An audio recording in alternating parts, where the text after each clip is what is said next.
queria, antes de mais nada, agradecer imensamente o convite para participar dos 20 anos do Mundial Espírito e Ciência da LBV.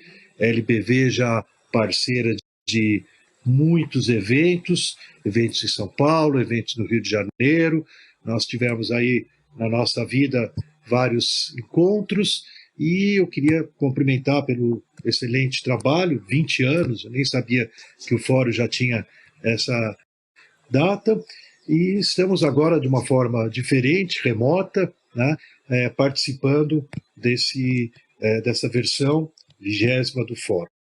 Então, muito grato pela oportunidade, e o tema aí que me convidaram para falar no meio dessa pandemia, desse Covid-19 que invadiu o nosso planeta, né, que está aí na rua, né, está aqui, infelizmente, passando pela nossa vida, por dentro, por fora. Obviamente, é um momento muito especial para a gente refletir sobre ciência, fé, e como a gente pode ter esperança depois de toda a situação tão difícil, tantas mortes, né? Mortes no Brasil, muitas, gente conhecida, gente querida, mortes no mundo inteiro, né? Não temos praticamente nenhum país que se salvou. Então eu queria dar início aqui à minha reflexão, né, para nesse momento tão especial, trazendo um poema, né, eu vou iniciar com o Mário Chamber, né, o nosso, a minha inspiração durante essa quarentena. Isso aqui não é montagem para hoje, né, o meu próprio local de lives, de participação em reuniões, debates, em rezas, né, eu vou contar para vocês também o lado da fé, da espiritualidade que eu vejo nascendo, mas eu quero começar justamente, né, referindo ao Mário Chamber. Mário Chamber, um grande cientista brasileiro, nasceu em 1914, morreu em 1990, né, teve uma vida intensa, atuou na área da ciência, na área da crítica de arte, na área da política, e por que não, né, um pensador, um filósofo, alguém que refletiu, inclusive, temas que nós vamos abordar, da espiritualidade e da relação entre fé e ciência, né? Mário Chamber eu conheci nos anos 80, eu estava retornando dos meus estudos fora do Brasil, Montreal, na McGill University, no Canadá, e o Mário Chamber tinha ficado fora da universidade por problemas com a ditadura militar no Brasil, então eu não fui aluno dele, mas quando eu volto da minha pós-graduação, descubro, né, já tinha acontecido a anistia, em 1979, do século passado, que o Mário é uma figura absolutamente incrível, uma pessoa com um conhecimento, uma sabedoria, uma reflexão sobre a vida humana, que eu lá fora, no meio de tantos prêmios nobres que eu conheci no Canadá, nos Estados Unidos, aqui de volta ao Brasil, eu descubro, né, que uma pessoa de origem judaica, lá do Recife, uma família como a minha família, né, que abandonou a Europa devido a muita perseguição, muita dificuldade, sorte nossa, né, porque a gente escapou do Holocausto, da Segunda Guerra Mundial, e nós pudemos, então, crescer, né, se desenvolver com a grande acolhida que nós recebemos aqui na América do Sul, no Brasil. Então, a família do Mário Chamber se enraizou no Recife. Ele era, desde muito cedo, um garoto extremamente pensador, né? Ele conta para nós que ele saía nas praias do Recife no final do dia, quando a praia estava vazia, e caminhando na praia ele começa a ter as suas primeiras, com 10 anos, com 8 anos, primeiras grandes visões, imagens, reflexões sobre a matemática, sobre a ciência, sobre a arte, sobre o espírito humano, né? Ele vai ser uma pessoa muito ativa no meio social, mas com uma interioridade muito cultivada desde pequeno. E também acho que é importante salientar para vocês, nem todo mundo sabe, né?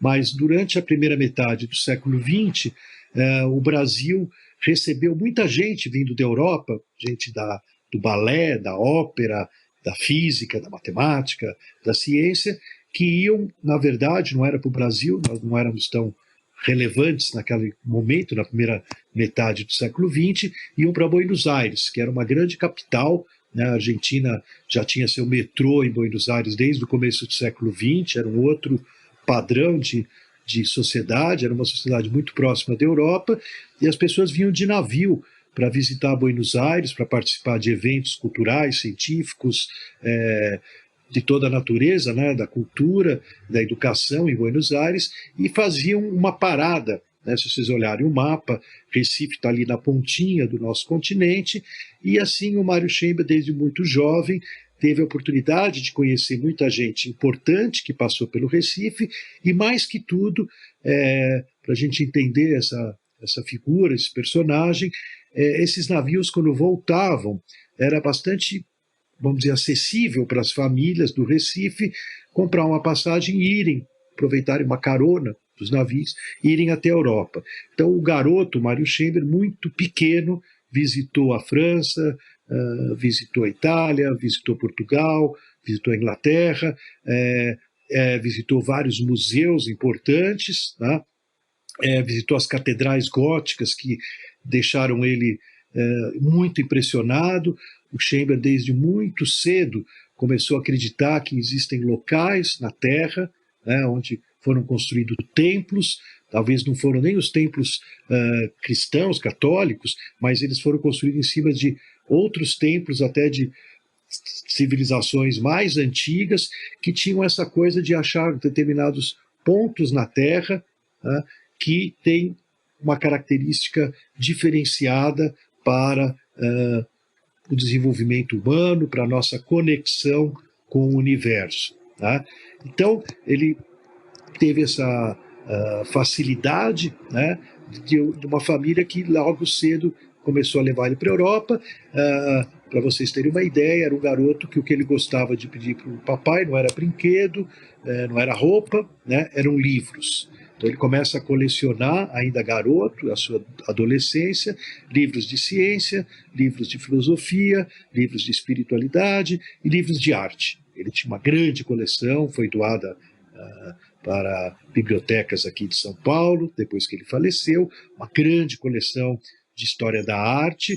Ele desde cedo ficou apaixonado, e eu posso dizer para vocês, o Chamber, entre a arte, né, a gente pode incluir a religião, a filosofia e a ciência, havia um contínuo.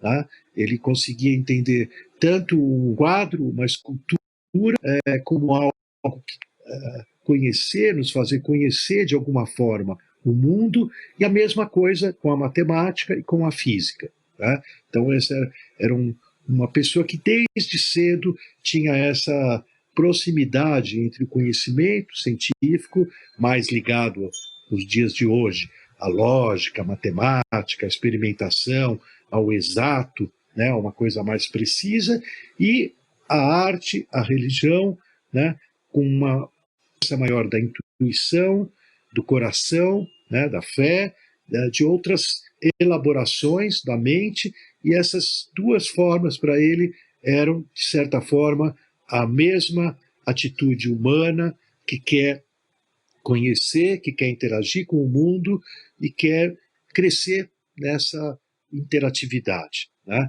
Eu vou começar, né, com um poema, Hieróglifo para Mário Chamber, feito pelo grande poeta brasileiro. Quem não conhece, eu sugiro imensamente que vá conhecer. Né? É o Haroldo de Campos, ele traduziu do japonês, do hebraico, do árabe, do inglês, do italiano, do japonês. Ele foi um grande homem também, e eu tive a sorte de colocar o nosso amigo Mário Chamber, que está aqui, junto com o Haroldo, nos anos 80, para eles conversarem. Eu sempre digo que era uma conversa que em meio segundo já não era mais o diálogo normal que a gente está acostumado, né? Já passava para um nível transcendente, fantástico, profundo, né, que toca muito o nosso interior. Então, desse encontro, o Haroldo fez um poema que eu quero trazer para vocês aqui, né? Então, diz o Haroldo de Campos: o olhar transfinito de Mário nos ensina a ponderar melhor a indecifrada equação cósmica. Cinza-azul, semicerrando verdes, este olhar nos incita a tomar o sereno pulso das coisas, a auscultar o ritmo micro-macrológico da matéria, a aceitar o espavento da matéria, Ungaretti, onde Kant viu a cintilante lei das estrelas projetar-se no céu interno da ética. Na estante de Mário, física e poesia coexistem, como as asas de um pássaro, espaço curvo, colhidas pela têmpora absoluta de Volpe. Seu marxismo zen é dialético, é dialógico, e deixa ver que a sabedoria pode ser tocável como uma planta, que cresce nas raízes e deita as folhas, e viça, e logo se resolve numa flor de lótus, de onde, só visível quando nos damos conta, um Bodhisattva, da Índia, nos dirige seu olhar transfinito. Então, isso o Haroldo de Campos escreveu em 1984, após conhecer o Chamber. Ele escreveu, inclusive, no México, em Tabasco, ele estava passando um tempo lá, e depois, no seu retorno a São Paulo, em setembro de 1984, entregou esse poema, e nós colocamos numa coletânea de encontros incríveis com Mário Chamber. Então, quem foi esse Mário Chamber? Mário Chamber foi um cientista que se projetou no exterior, passou anos na Europa, anos nos Estados Unidos, esteve com os maiores cabeças do século XX, grandes prêmios Nobel e tudo mais, mas que, vamos trazer o Mário Chamber para nós, para os nossos dias de hoje, eu mesmo, se eu tenho ele aqui do meu lado, fui muito influenciado com o Chamber de que essas divisões que a gente tem ditas como consolidadas na sociedade, ou você é um cientista, ou você é um religioso. Né? Para Mário Chamber não existia.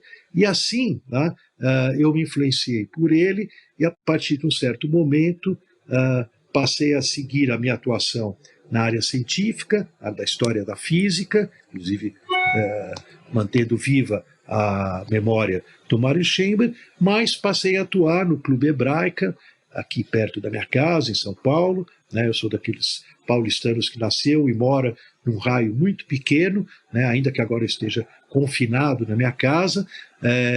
E na Hebraica eu passei a cuidar, né, e cuido até hoje, de uma sinagoga. Tá? Então, eu acho que vale a inspiração, quem quiser conhecer, é uma vasta obra do Mário Chamber, pensando a física, pensando a arte, entrevistas com Mário Chamber, diálogos com Mário Chamber, colecionando das obras científicas dele, tudo está disponível aí, basta dar um Google, e vocês podem aprofundar pessoas que tinham um profundo conhecimento, né, e não só conhecimento, mas que contribuíram para a história da física, mas que se preocupavam profundamente com o lado mais da fé, mais da religião.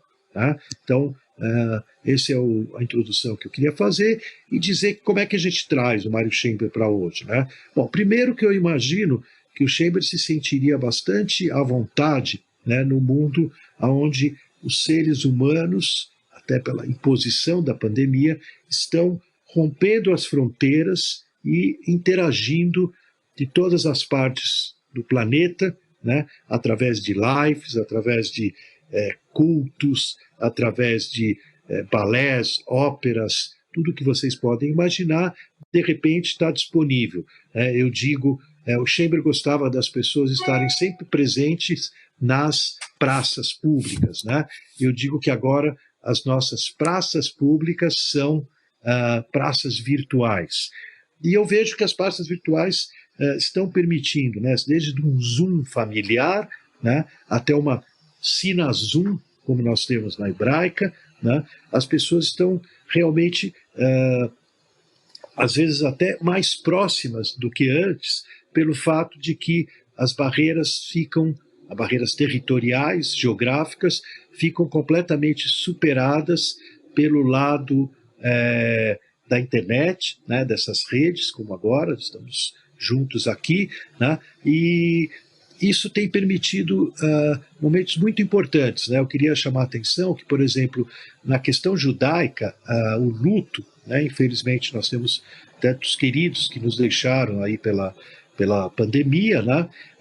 O luto, ele é são 7 dias, tá? A gente chama Shivá em hebraico, quer dizer exatamente 7, 7 dias de quase que uma invasão na casa dos enlutados por membros da comunidade que vão realizar orações e vão trazer o conforto naqueles primeiros 7 dias tão difíceis da gente se reposicionar no universo sem aquele querido ou querida que nos deixou, né? Isso nós estamos podendo fazer, né, essas rezas dos enlutados, através da tecnologia, né? Eu, infelizmente, presenciei muito nos últimos meses e acho que esse crescimento que a gente pode ter nessa interação tão forte, né, que vai desde lançamento de livro lá da PUC, onde eu cuido da editora, sobre temas complexos, teóricos, de muitos estudos, até aquele momento que a gente faz uma prece, né, pela alma de alguém que partiu, usando sempre essas possibilidades que a teoria da informação, a teoria da computação nos permitiram. Eu volto para o Mário Chamber, que nos últimos anos de vida ele chegou a discutir, citando vários matemáticos, físicos, né, que talvez a gente passe para uma nova era, né, onde a concepção mais importante, a gente está acostumado com a concepção de átomos, né, a caneta é feita de átomos, meus óculos são feitos de átomos, né? O Chamber diz que talvez a gente caminhe para uma concepção onde tudo seja feito de informação, né? Vocês já perceberam que a gente vive uma sociedade da informação, a gente vive um trânsito de informação absolutamente alucinante, mas esse ponto que ele chama atenção é um ponto que aproxima a física, né, uma física onde a informação em coisas se torna a essência. Aproxima da minha tradição judaica, né, que tem na comunicação, né, na palavra, na letra, a sua essência, né? Na tradição judaica, o mundo é concebido por Deus inicialmente frente às letras. As letras hebraicas que a gente mantém no nosso livro sagrado, na nossa Torá, são as letras que a gente se comunica com o universo, né? O microcosmos se comunica com o macrocosmos. Às vezes uma letrinha que eu coloco aqui pode me ajudar numa mudança espiritual, física, que eu esteja precisando, né? Então eu sinto que toda essa situação que a gente vive, ela é dura, ela é muito dura, mas a gente sabe, né, pessoalmente, todo mundo sabe, que a gente aprende muito, a gente cresce muito, sempre com as situações difíceis, com as crises, né? Talvez para um judeu a pergunta não é por que está acontecendo a pandemia, né, como é que eu explico, por que Deus está fazendo isso com a gente, mas a pergunta que importa é o que eu vou fazer, né, o que eu vou tirar de proveito, o que eu vou crescer dentro dessa situação, né? A gente não pode se acomodar e achar que é só uma tragédia e que a gente deve ficar chorando a tragédia, né? O importante é saber o que eu posso, né, na proximidade com a minha família, na proximidade com as pessoas, porque, gente, a gente pensa que aqui é muito frio, porque eu não tenho cheiro, né, eu não tenho como dar um belisco no rosto de ninguém. Isso tudo é verdade, a gente perde com o virtual, mas a gente ganha muito, tá, no foco que a gente tem de poder falar e vocês estarem indo. Então, eu vejo assim, a gente vive um momento difícil e inspirado no Mário Chamber, inspirado na minha tradição, eu acho que a gente deve tirar proveito, crescer, né, e sair, eu considero, fortalecido, né? As mídias digitais, as redes sociais, na minha opinião, estavam um pouco deixada na mão de gente não muito positiva, né? Fake news, mentiras, maldades, campanhas de difamação, né? Isso, os últimos anos, nos deixaram bem preocupados com os caminhos das redes sociais, das mídias e tudo mais. Hoje, eu digo assim, essa pandemia trouxe para dentro das redes sociais muita gente que pensa, muita gente que está preocupada com os caminhos, com o futuro da humanidade, futuro do nosso castigado planeta Terra, e que, se Deus quiser, né, vão sair mais fortes, talvez menos consumista, afinal, ficamos tantos meses sem compra, compra, compra, compra, e estamos fortes, né, quem conseguiu se cuidar, né, ter as medidas de higiene acertadas, né, e que ainda não acabou, precisamos continuar, quem está ouvindo aí, no máximo do possível, o isolamento, ou se não dá o isolamento, com muito cuidado, porque o vírus existe, ele não é uma fantasia, nem um sonho, né, nem uma ilusão, ele é um bichinho que a gente conhece pela ciência e que está por aí, né, querendo entrar dentro do nosso corpo e nos causar muita dificuldade para sobreviver. Então, essa é a minha mensagem, né? Eu espero que tenha contribuído, trazido um pouquinho dessa figura incrível que é o Mário Chamber, aproximando ciência, né, e fé, né? A ciência nos ajuda, vai nos dar a vacina, se Deus quiser, né? Estamos todo mundo torcendo, rezando para a vacina chegar logo, mas também a gente sabe que nós precisamos despertar, né, no meio desse mundo tão material, olhar para nossas pessoas que estão aqui na nossa frente e ver que são espíritos que estão podendo se encontrar, se comunicar e, quem sabe, criar uma comunhão que a gente sonha há tantos milênios.